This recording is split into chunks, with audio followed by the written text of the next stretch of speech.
got a secret to tell you. I know how to save you money on your gas purchases. Yeah, it's true. Listen, here's what I want you to do. I want you to go into the video description below. There is a link there. It's called GetUpside. You're going to click on that. You're going to get signed up with the GetUpside app.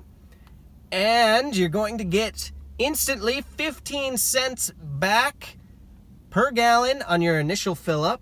And then you're going to continue to get money back every time that you fill up on gasoline at participating gas stations. How sweet is that? How sweet it is to make back money on the money that you already have to spend driving for rideshare. I'm Jacob Letman. This is Rideshare Hub. Thank you for subscribing to our channel where we just hit 20,000 subscribers. Boom! Shakalaka! Okay, you too should sign up and subscribe to our channel so that you can get updates when we come out with hot new videos with great information about driving for rideshare.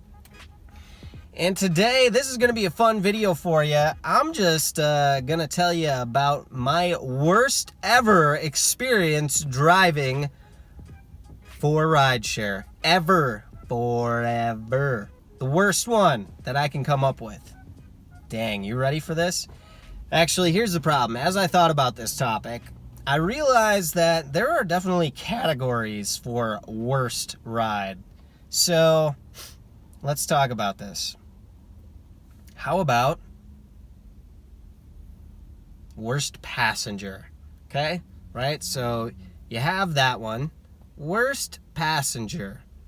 Well, my worst passenger wasn't even a passenger. Go figure. My worst passenger was this lady who, I was in Southern California driving, and I want to say I was like in the Laguna Beach area, and there's some train track, and this lady calls me, right? Ride request comes up, I select it, she calls me, and she's just in a terrible mood. Just going on and on about how, and this is the 7th rider that I've called now, and nobody's been coming to pick me up, and blah, blah, blah. And just going off. Now, I was calm, cool, collected, said sorry to hear that, I should be there, my GPS says I'll be there in 10 minutes, blah, blah, blah. Okay, cool. Well, I follow the GPS, I go to where I'm supposed to go, and she's not there. And I click arrive, and she gives me a call. You're not where you're supposed to be, and what the heck, you're just like all the other drivers. So, she's just going to town on me, right? And it turns out what the deal was is that the GPS was confused on where to go. Where it kept taking all the drivers was not to the entrance where it was supposed to take them, which was like a half a mile away. And it was actually very confusing. It took me a long time to figure out where to actually go. So I'm trying to talk her through this, trying to tell her the situation, and she was just not having it. She was like teed off, she's gonna call corporate Lyft and complain about it, and blah, blah, blah. And finally it dawned on me, I'm like, wait a second. I don't work for you. I don't even work for Lyft. I'm an independent contractor, and this is my vehicle, and I'll decide if I want to give you a ride or not. And lady, you are a pain in the butt. And I said, quote, you're not a nice person, and I'm not going to give you a ride. So good luck. It was 1 a.m, so I don't know. She didn't make it home, I don't think. I think she got eaten by the wolves. At least that's what I like to tell myself. So that was my worst non-passenger ride. Now, how about, worst car situation. Had this group of old ladies that I picked up from a nursing home here in Arizona. I took them to the grocery store and dropped them off, and I waited for them, and they went in, and they took forever, and this is before I was like, how long should I wait for someone? I waited too long, and I think I was making that was before the rate changes, so maybe 5 cents a minute. So I made nothing on this ride. So they get back in the car, put all their groceries in the trunk. I'm being nice, patient, driving them back. And I drop them off just to, as I'm, gosh, this is terrible. So as I'm driving away, I like look in my back seat and I notice this big wet puddle. And I'm like, wait a second. I don't remember any of them having a drink with them.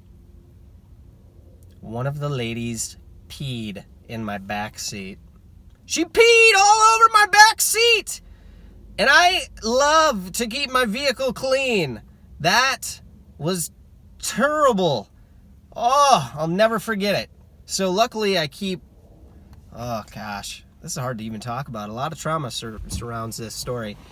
So I pull over, turn off my apps, go to my trunk. I have a towel in there. I start soaking it up. I don't have gloves, so I'm like, oh, this is gross. I reported it through the app. I was compensated to go and get it detailed. Definitely done driving for the rest of the day, but there you go. If you ever take a ride in my car, just know someone peed in my back seat once. How about worst puke story? Haha! New Year's Eve, 2016. Huntington Beach, California. It was past midnight. Yeah. Past bar closing. It's like 2:30 in the morning, right? Pick up this guy and his girlfriend. And driving them about 15 miles away north to Long Beach. Driving, chatting with both of them.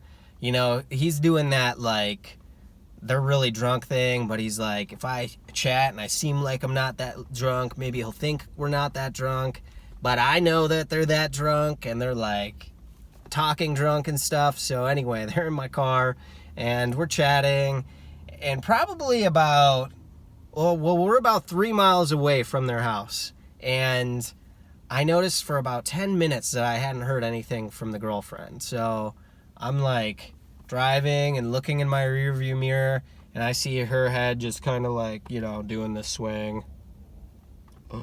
And I'm like, hey, is she feeling okay? And he's, yeah, she's fine, we're almost back. And then I see her in my rearview mirror do this. And I'm like, So, kid you not, and this is, see, I learned so many things in my life driving for Rideshare. This is before I carried a puke bag. Can you believe that? Don't ever drive on a New Year's Eve without a puke bag. Heck, don't drive any night without a puke bag. But I did it. And so, what I did is, seriously, I'm just going down this street, stop my car in the middle of the street, 2:30 in the morning, jump out of my car, open the back seat, I pulled her head out the door, and she puked all over the street. She puked all over the street, everywhere. But you know what? Crisis averted! This is a feel-good story, a happy ending. Her head went back in the car. I closed up the door. No puke, not even a speck got in my vehicle. I jumped back in, sped my way to their house, told them to get out. Have a good new year. So that was my closest almost puke story. All right, final story for you. Fortunately, I've never felt like really uncomfortable. I've had some sketchy people in my car. Never felt like, dang, I'm worried about this person like doing harm to me. But I did have this situation come up once.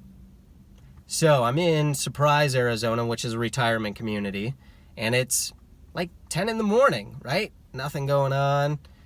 Drive up to this house. This guy, probably like mid-30s, comes out, haggard, dirty, comes carrying a styrofoam box, like eating something. I'm like, oh, lovely. So he gets in, and we had about a half-hour ride to go where we was going. And he gets in. First of all, he was eating chicken parmesan, and it seriously smelled like it was in the trash for a couple of days in the heat. It smelled bad. Like, he should not have eaten it. He probably got food poisoning. I was like gagging, like driving. So I turn my air vents when that happens in a position that they like cross hit my nose, and then I have to sit up. so the air hits me in the nose perfectly so I don't pass out from a terrible smell, which has happened, unfortunately, countless times. Anyway, so I'm like doing that, trying to breathe in and not die from the terrible smell. And this dude's weird. He's just talking about weird stuff, about how he wanted to go to this gas station, but he couldn't because he stole some cigarettes there, and he got busted, and then he went back and he stole some gum, and then he had to run from the cops. And so this dude's like a sketchy dude for sure.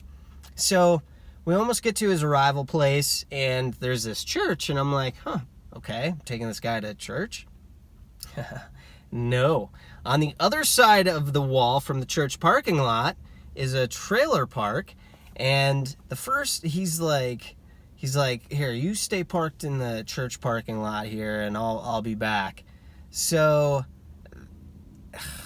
I don't know for sure that he was getting drugs, but this dude was getting drugs. It looked bad. This place was like run down, like broken child toys in the front yard. It was like the backyard scene from Sandlot. The dog's back there with all the broken toys and old baseballs and stuff. And there's like arrows sticking in the ground, and windows are broken and cardboarded up. And I'm like, dang, this is sketchy. So pretty sure the dude was getting meth. Got back in my car, still stunk like Parmesan, still eating that, and I had to drive him back. We didn't get pulled over or anything, so that's good. But really awkward situation. So there you go, you guys. There are some of my worst drives with rideshare. And I would love to hear your stories on your worst drives with rideshare, because this is cathartic for drivers to be able to talk about this stuff, and it's so enjoyable to hear what you have to say. So jump down in the comment section below. Hit me with your worst stories. I want to hear all about them. I'm Jacob Letman. This is Rideshare Hub. See you guys next time.